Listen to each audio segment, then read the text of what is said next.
Welcome to the London School of English Live. And today our expert English language trainer, Linda Stott, will share with you important tips and advice on improving your IELTS writing skills. You will also learn useful vocabulary and expressions, which you can use during your writing test. You can ask your questions in the live chat next to the video, and we will answer them at the end of the live stream. So please don't be shy. And here with us today, we also have our colleague Faiza Afzal from our sales team. Faiza, over to you for a few words about our IELTS preparation courses. Excellent.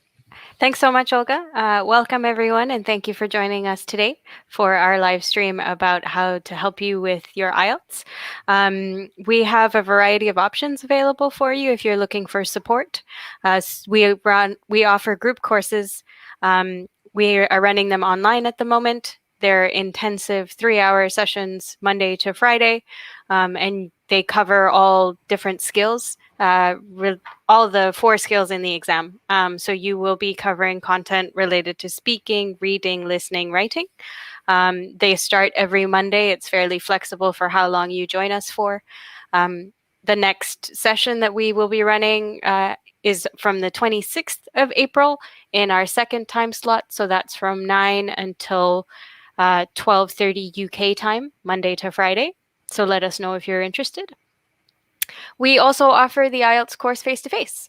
So we've reopened, and it's been over a month now that we've been back at our Holland Park Center, and we run an intensive IELTS course. This one is for 24 hours per week. So it's running on specific start dates. So the next ones are the 31st of May, the 28th of June, and the 26th of July. These are structured as intensive courses. So they're either a 4-week intensive program or an 8-week intensive program, and they're designed to help you kind of very much focus on your IELTS and then set you up for success with your exam. We have a lot of very talented and knowledgeable trainers that have helped hundreds, if not thousands, of students over the years. Some of them even have some kind of background and experience in examination, and we're very excited today to have Linda to talk us through some tips and tricks for you in this live stream. Thank you so much, Faiza, and hi, Olga, and also a big hi to everyone, especially to Nagam and to Federico. Good, so let's get started. I'm going to divide this live stream into the following categories. So we're going to do a quiz about the writing part of the exam. Then I'll talk about the differences between the academic and general IELTS writing exam. And then finally, at the end, I'll give you a few tips and some examples of language you could use in each task. I would, however, like to stress that the main focus of today's live stream is the IELTS academic writing and not the IELTS general writing. This is also not a lesson, but rather a snapshot of information and tips that might help you with the writing exam. So first of all, I would like to acknowledge and thank my colleague Dara Brady for his input regarding this topic. Dara is a former writing examiner and therefore an expert on IELTS writing. So I just want to say thanks, Dara. But I also want to mention that, of course, Dara isn't the only one. We've got lots of expert IELTS trainers at the school. So let's get started. It's quiz time. Let's see what you know about the IELTS writing exam by answering these 6 true, false questions. So you can write your answers in the comments area by typing T for true or F for false. So here's the first question. Are you ready? So the first question is, there is no difference between the academic writing and the general writing exam. Is this true or false?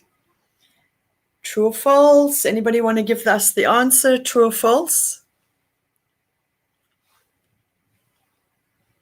There is no difference between the academic writing and the general writing exam. True or false? Well, I can reveal the answer is false. Yes, there is a big difference between the two exams, and we'll take a look at some of the differences after this quiz. The second question is, the writing exam takes 60 minutes. So true or false? The writing exam takes 60 minutes. True or false? And I can reveal that the answer is true.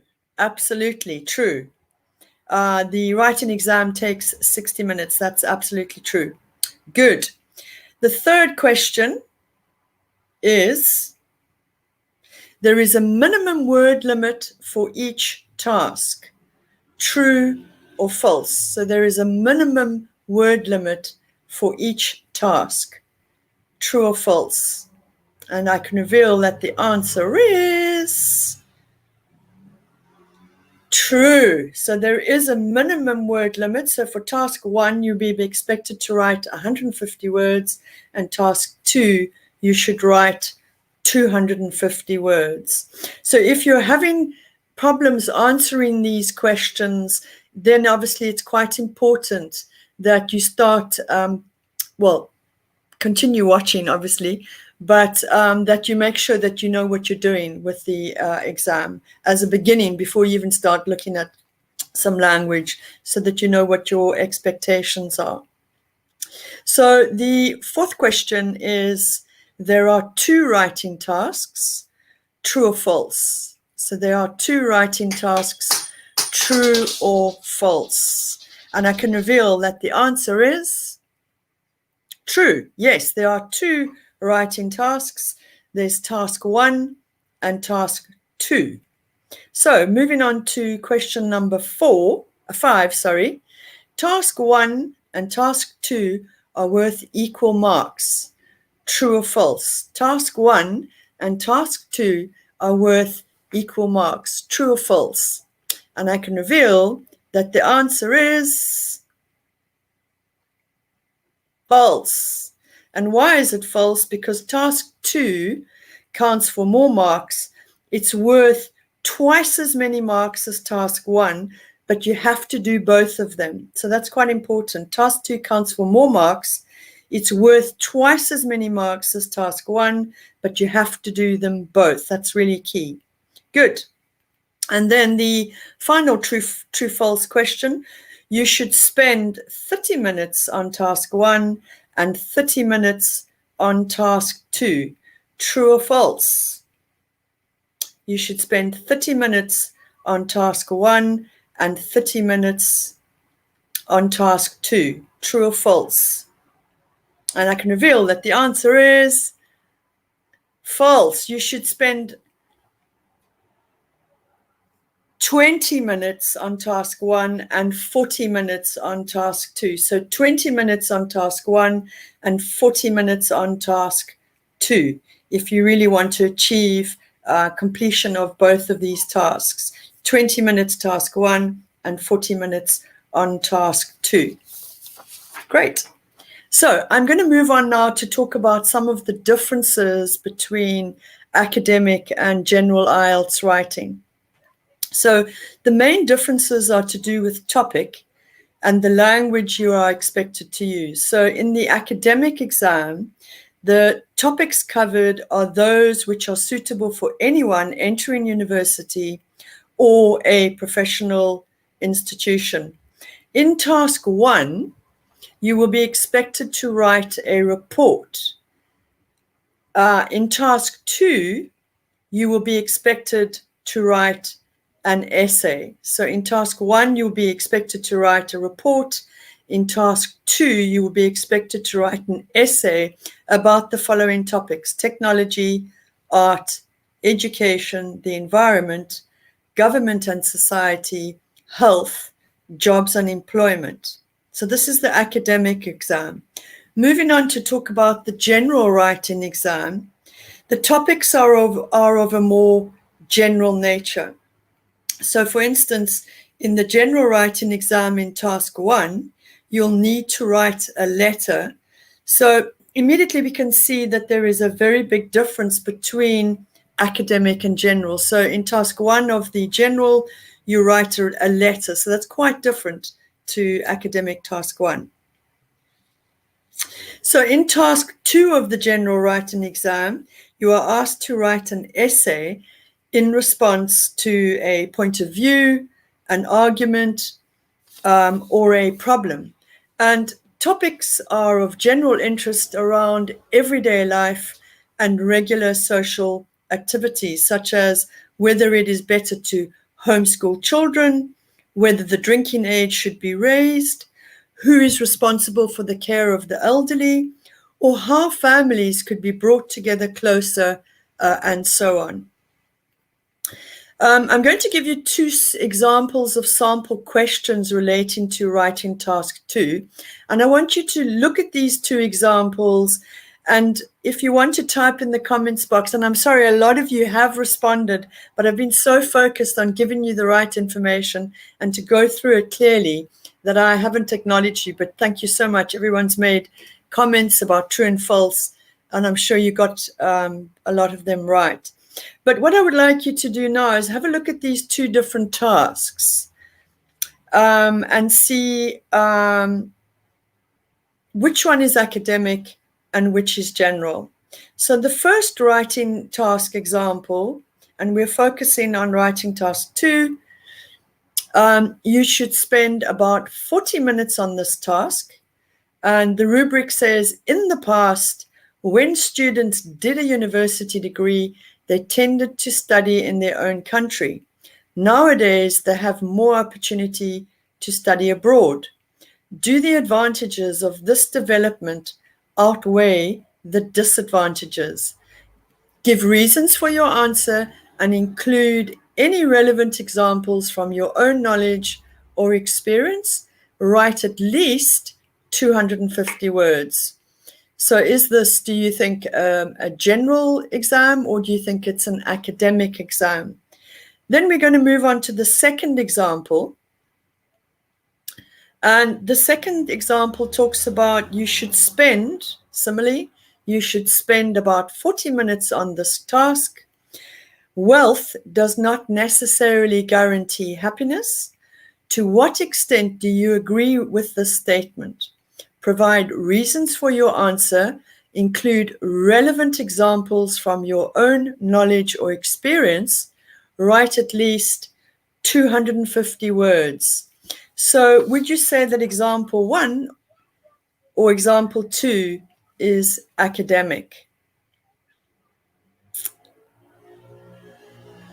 So example 1, is that academic or general?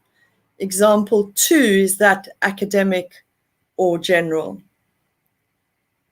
So I can reveal that number 1 is academic. Number 1 is academic and number 2 is general. So why is it the case? Well, the difference is mainly to do with the topic. So in the academic writing, your essay should sound like the type of essay you would write for your tutor at university. So the tone should be relatively formal, and your use of vocabulary would need to be formal. So for instance, using children is far more appropriate in an academic essay than using the word kids. We did a very nice YouTube video about moving from formal language into informal language. So if you feel you want a little bit more help with that, go along and have a look at the video in the, if you've subscribed, or if you don't subscribe and have a look, you'll see a video there about moving from informal to formal language. That could be helpful. Right, so I think this is the perfect time now to take a look at some tips and language that might help you with this exam, and specifically with the writing. Please do share any tips you might have in the comments box. So I'm going to give a few of mine, but maybe you've got some others. So we're going to start with task 1 first. Here are a few things to consider and a few tips. So the first one, most important, this is really, really important. Do task 1 first. The reason for this is that it'll help you to warm up. So, sort of get you in the mood of writing. It gets those creative juices flowing and prepares you for task 2. In addition, on a psychological level, once you've finished writing it, you might feel a sense of accomplishment. So you warmed up, you've got yourself going, and now you're preparing. It's almost like a preparation for task 2, really. But for the task 1, you should spend 20 minutes on this task. And this is really important because a common mistake that candidates make is they spend longer on task 2, and then they only leave themselves 15 minutes or less to complete task 1. And by this time now you're stressing, you're looking at the clock, and this is not an ideal situation to be sitting down and writing something academic. So do task 1 first, spend about 20 minutes on it to make sure that you're able to complete it in the time that you need to, and then straight away you can move on to do task 2. The other important point to remember, and this is often a mistake that candidates make, is you need to make sure that you read the rubric. And the rubric are the instructions for the task. You need to read that very carefully because one of the common mistakes that candidates make is they don't answer the task correctly, or they answer it incompletely because they haven't read the question properly. And if this happens, you'll lose marks, and that'll be such a tragedy to lose marks because you just haven't read the rubric carefully and answered what they're asking you to do. So pay extra attention to this part. Then the fourth recommendation or tip is spend the recommended, we're still talking about task 1. So on task 1, talking about 20 minutes for this. So spend the recommended 20 minutes as follows. So between 2 to 3 minutes analyzing and planning, between 14 to 15 minutes writing, between 2 to 3 minutes checking, going over your writing and checking and making sure that you're happy with everything that you've got there. So what's expected of you? What's expected? What are you going to get in this IELTS writing exam? So you're generally given information about a topic, and you have to write a summary of this information. So the information is always presented as a visual. So for instance, you could get a graph, you could get a diagram, or you could get a chart or a table. And usually these diagrams, charts, or tables or graphs will describe how something has changed or is expected to change over a period of time. So you might also be asked other types of questions, for instance, describing a process. And this is usually about how something is made or produced, or how something works. You might also be asked to describe the changes in 2 maps at 2 different moments in time. The maps might show a building, they might show an outdoor area, such as a park or a university campus, or a town or a village. Remember, this is really, really, really important. Write about the main features of the information. A common mistake that candidates make is to describe the information in detail. This is not what is expected or what the task is asking you to do. Really important. This is so important, as you could lose marks for not answering the question, and you've gone and spent all that time and energy, you've spent all that money on doing lessons and preparation, and you're losing it just simply because you haven't answered the question and done what the task is asking you to do. So let's take a look now at some language that might be useful. So language for task 1. If you are writing about predicted trends, you'll need to use expressions such as expected to. So sales are expected to, so sales of X are expected to reach 20,000 by the end of 2019.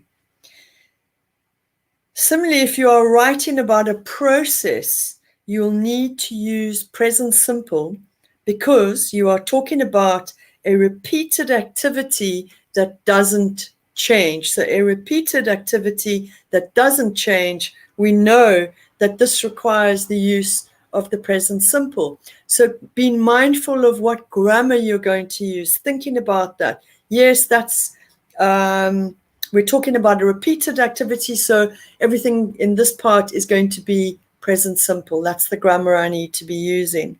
And that comes in that planning part that I mentioned earlier. So it's also not enough just to say something increased or something decreased or something fell or something rose. You should say by how much. So for instance, an example sentence would be, sales fell slightly between the first and the second quarters from 64 to 59. Additionally, you might say sales increased dramatically between the second and third quarters. So from 59 to 89. Using expressions such as about, approximately, roughly, just under or just over. So actually it would be just under or just over are a good idea, especially when reporting figures. This is especially useful if it's not obvious from a graph what the exact number is. A lot of candidates, not a lot, some candidates spend time trying to figure out exactly how much it is. Don't waste time trying to calculate the exact figure if it isn't already clear. Just use this language of just under, just over, or roughly, or approximately, or about. That would be useful rather than trying to calculate it and waste time. Good. That's enough about task 1 for the moment. Let's move on and talk about task 2. So as I mentioned, in this task, you will write an essay on a given topic. You might be asked the following questions about this topic. So the following things could be asked. Discuss the disadvantages and advantages. For example, studying abroad or going to university. Whether you agree or disagree with an opinion. For example, prison is the best punishment for people who break the law. Or whether something is a positive or negative development. Remember, you might also have to write what we call a problem and solution essay. For example, you might need to identify the causes of a common social problem and propose solutions to it. So for example, as an example, the problem of obesity. So here you might talk about, for instance, poor eating habits or lack of exercise and so on. Remember, most importantly, you must do what the task requires in order to not lose marks. If the task asks to discuss advantages and disadvantages, you should ideally focus equally on both sides of the question so that your answer will be balanced. Good. Let's take a look at some tips, some things to remember and advice to help you with this task. So you should begin your answer by presenting the topic. You can start by making a general statement. So for example, it is becoming increasingly popular for young people to leave their own countries in order to study at university. You can then go on to say that this trend has both advantages and disadvantages, and this is what you're going to discuss in your essay. Make sure that you don't just copy the language from the rubric. you will be expected to paraphrase or use your own words as much as possible.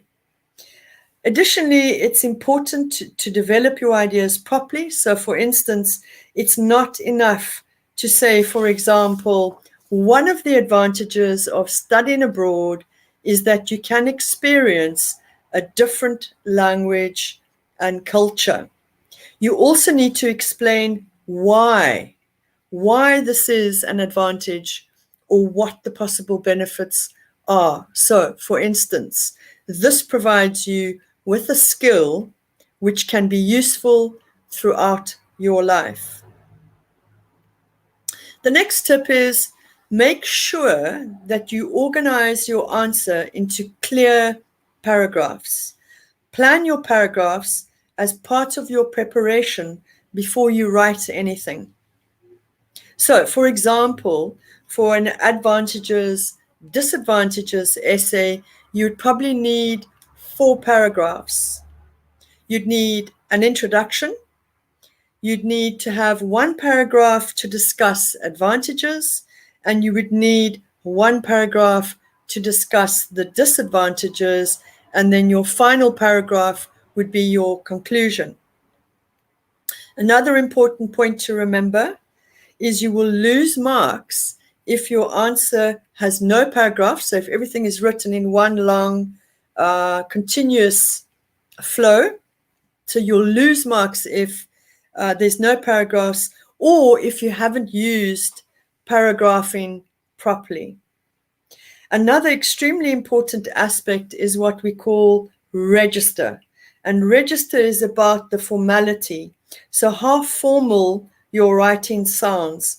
So earlier in this live stream, I gave you the example of children being more formal than kids. So it's definitely something important and worthwhile to keep in mind. So the key thing with this is that it's important that the essay sounds like the type of essay you would write for your tutor at university. Also to do with formality is this use of contractions. So doesn't, don't, excuse me, won't, can't, etc. are not acceptable in formal writing. You will need to use the full forms. So doesn't becomes does not, don't, do not, won't, will not, and can't, cannot.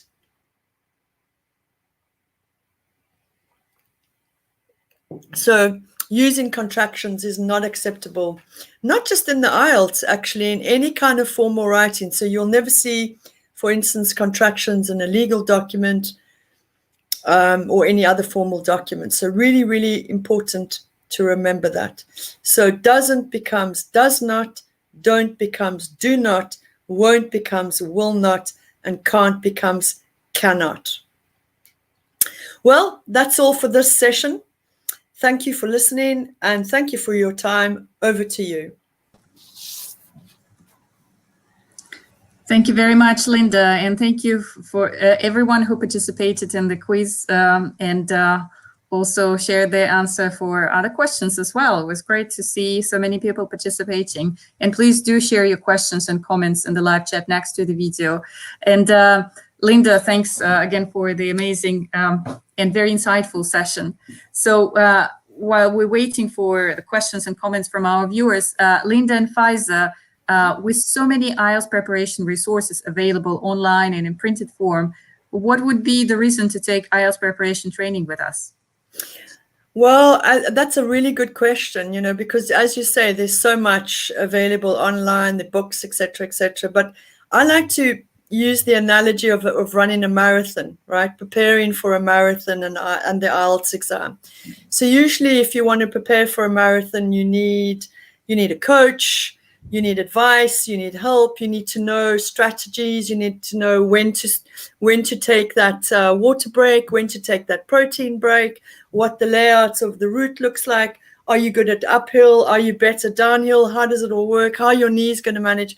And I think IELTS is exactly the same. Doing the IELTS exam is exactly the same. You can do a lot of preparation on your own, but if you want to actually achieve something and get that sort of medal at the end of it, you certainly do need the help of a tutor or a coach, or, but specifically with us, a trainer. So I would say you can try and do it on your own, but I think you're better off probably going with a trainer who can advise you. I'm sure you've got a lot to add, Faiza. Yeah, I mean that's a really good analogy with the marathon, and I think one of the other things we've noticed in supporting our students as well is being able to guide them through the IELTS at the right point in their language journey. Yeah. So we've often had people know that they need to aim for an IELTS, and part of how we coach them is saying to them, wait and get your level to where you need it to be, and then That's take so the important. exam. And as you said, like that's what you can get from a trainer, or the marathon coach analogy. Because I think sometimes when you know what the end goal is, you can just focus on it too much and not give yourself the foundation you need to be successful. And sort of leaning on that marathon, you don't want to try attempting one when you're just starting to walk.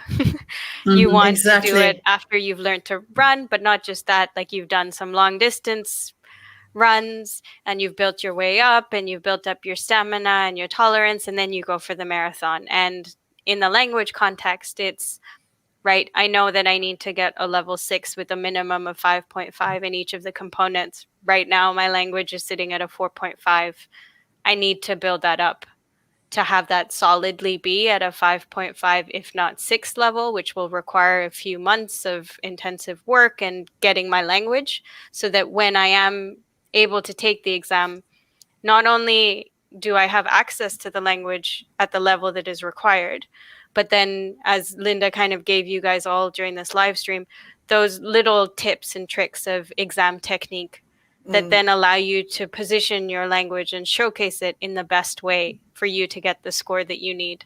Because I would also say that's another point, that we often have students that their language is at the level they need it to be, but what they haven't quite figured out is how to show that when they're taking the exam, because that's where they need the exam technique. So, the points about not focusing all your time on one question at the loss of not being able to answer another one, making sure you're clear with your answers.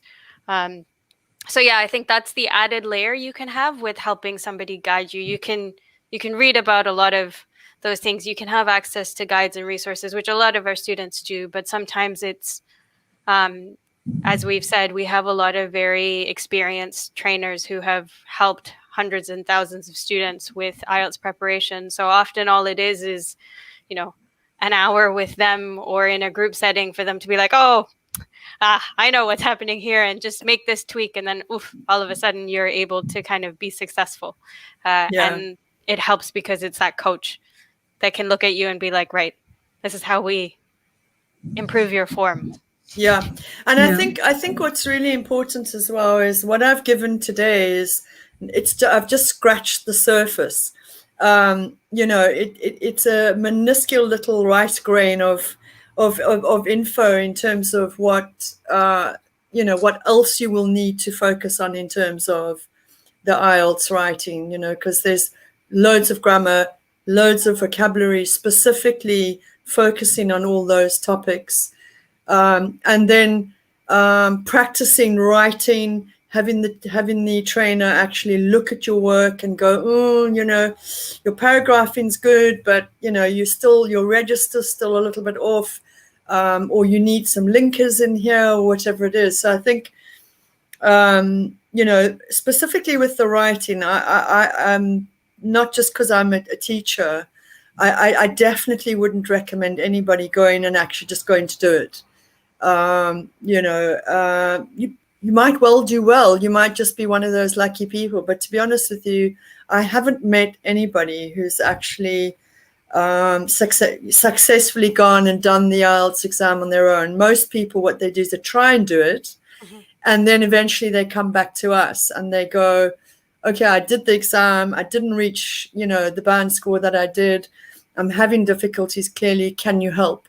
And then they're always so amazed and surprised when they come in the courses. And I'm like, oh my God, if I'd known all of this before, I probably would have done well, you know? Yeah. Mhm. So again, it's that analogy with anything that you want to do really well.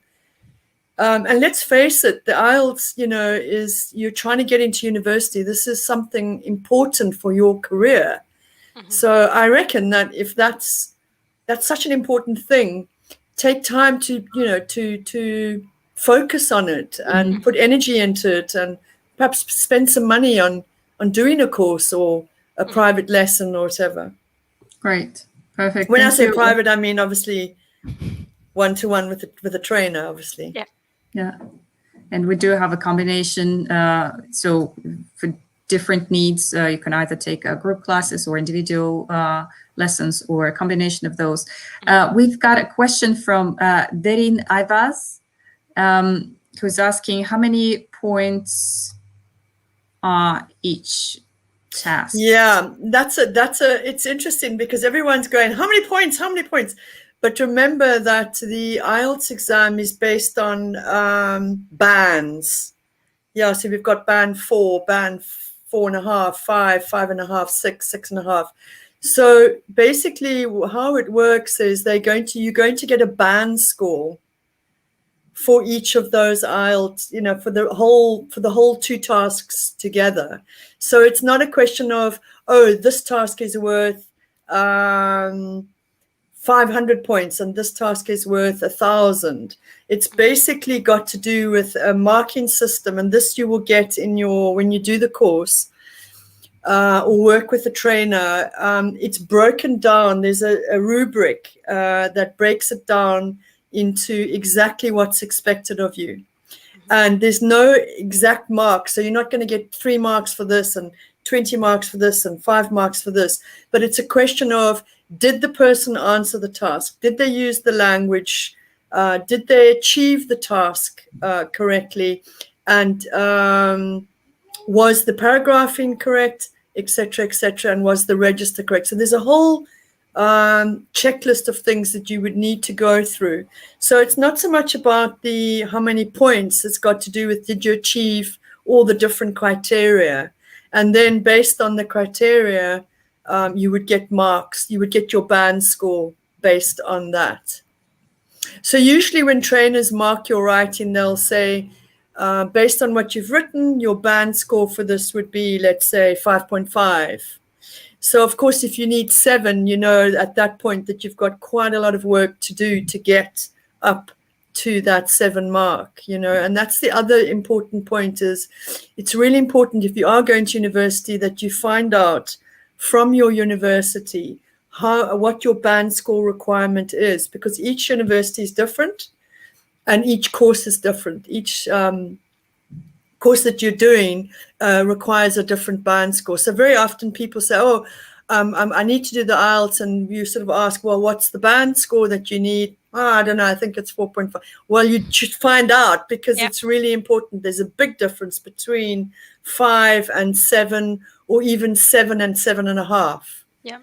So I'd also say, depending on the course, there are some universities that offer either foundation year programs or pre-sessional programs. So if you feel as though your language isn't at the level that's required, you can always do, for example, a foundation year, where that is very much focused on helping to bring up your language level and give you the study skills and cover kind of foundational language, so that you're then able to be successful. And I think one thing I would also add is that it can be scary at times to look at what the requirements are and be like, I don't know if I can achieve this. But what it's you achievable. have to, it is. And I think what you also have to keep in mind is there's a reason for it. And it's because you need it. Because once you, for example, start an undergrad program, or if you start a master's program, you are going to need to produce language at that level consistently for essays, for presentations, for group projects. So if you aren't there, it will be a challenge for the rest of it. So it's, as Linda said, you know,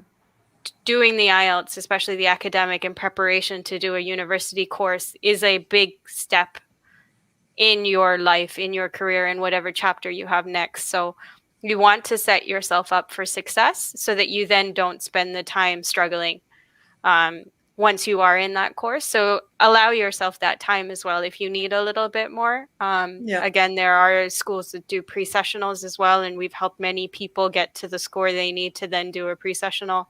We've helped people do that and then do a foundation year because their language was a bit lower. And then there have been people at times that have the language they need, and then what they need is that guidance to be like, right, this is how you can prove that. And then they'll be able to be successful in their course. Thank you, Linda and Faiza. And Faiza, following on what you just mentioned about us helping people prepare for IELTS, we've got a question from Marco Nicker, which we're showing on the screen. Yeah. Hi, Marco. So Marco has one of our alumni, and he's been to the school many times. So I'd say Marco's already done a lot of the preparation, which is continuing to focus on his language, continuing to focus on his goal. I would say, probably before you arrive on the course, just start to brush up and continue to work on your language and build that in. I know that you've been trying to maintain that in the time between your courses, but I think you have a very focused mindset, and you have a successful strategy in place. So yes, we look forward to seeing you in the summer. Perfect. Thank you for the question, Marco, and also thank you for the question, Darren. And Linda and Faiza, another question would be, what would be the main differences between online and face-to-face preparation for IELTS? I think it's first of all, there's the delivery difference. So if you're able to attend face-to-face courses, we are open, we are running them, and they're all within the COVID frameworks of being socially distanced. They're intensive courses, so they're kind of 24 hours a week, full days from 9:30 till 4. So those are for the face-to-face. For online, we are also very flexible if you're not able to travel at the moment. If you want to join from anywhere in the world, if you maybe only have time to commit to 3 hours a day, for example, then those courses are there for you. Our face-to-face, as I mentioned, is structured as intensive courses. So they're for a specific 4-week period, or there's for a specific 8-week period. Whereas our online is flexible. It's kind of starting every Monday. If you're available for 2 weeks, you can do it for 2 weeks. If you're available for 4 or 6, we recommend that. So it gives you that time and that momentum. So yeah, it kind of, the content will still give you all those nuggets. I was going to say the content and the expert knowledge is not lost, whether it's face-to-face or online. I think it's probably, as you've said, it's about whether it's about you guys out there, and it's about what works for you. So as Faiza was saying, if you're available to come and you can come, the school's open. If you're not, of course, you can do an online course as well, just as effectively. It really is about your own individual needs. Yeah. And also just to echo something that Linda said earlier, like our group courses will allow you to look at all the skills, right? And her live stream today was just about the writing. So I think that's another thing to keep in mind, that we will help you with the entire exam. And we often find people are looking for that help for every area of it. And then sometimes we have students that are like, okay, I need help in that, but I'm particularly, for example, struggling with my reading, or I'm struggling with my writing. And then what they might do is do some one-to-one on top, where they can then focus on that energy. Because in a group environment with that collaboration piece, there is a lot of really good learning that you can do in a group on all areas of the exam. And, that can help with your listening skills, that can help with your speaking. But, some things, for example, like writing and reading, if you feel like you need that extra bit of help, you can always do a combination of, like, for example, you do 3 hours of the online and then you top it up with a few hours of one-to-one, or you do the intensive for 4 weeks of face-to-face, but afterwards you might do a few hours of one-to-one just before the exam or things like that. So That's great. Thank you, Linda and Faiza. And one last question is for specifically for those of our viewers who are new. What is the best way to find out answers to the questions related to IELTS English courses if they want to book IELTS training with us? How can they find out more and contact us? It's all on our website. You'll find lots of details on the timing, the schedule. We have sample timetables on there. There you go. You've got londonschool.com. We've also got some great live streams and video testimonials from people who have done our courses and enjoyed the IELTS program. And then, as always, we are here. So just email us at clients@londonschool.com. We'd be more than happy to answer any and all questions that you have about your specific situation or what your needs are.